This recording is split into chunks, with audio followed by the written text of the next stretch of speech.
احفظي بقى الطريقة دي عندك لرمضان لأن بجد تحفة. انسي بقى المكرونة بالطريقة العادية وتعالي جربيها بالطريقة دي بجد تجنن. في الأول كده جبت بصلاية وقطعتها كده زي ما انتوا شايفين قطع صغيرة خالص. عايزة تضربيها في الكبة براحتك، عايزة تقطعيها كده زي ما انا بقطعها برضو براحتك.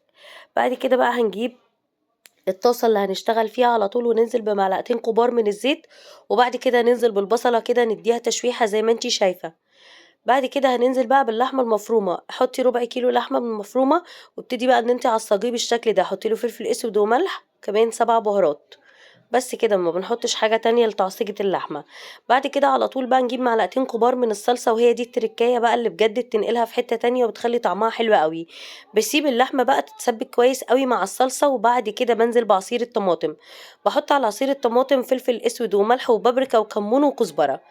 وباسيبها خالص لما تتسبك بالشكل ده، طبعا اي نوع مكرونه بقى، وحطي عليه بقى الصلصه الخطيره دي وتعالي قولي لي ايه رايك. كمان هسيب لك التطبيق المجاني اللي بجيب كل الافكار دي من عليه في اول كومنت تحت الفيديو، حمليه عندك بجد عليه وصفات حلوه وهتنفعك كمان في رمضان. بس كده، باي باي.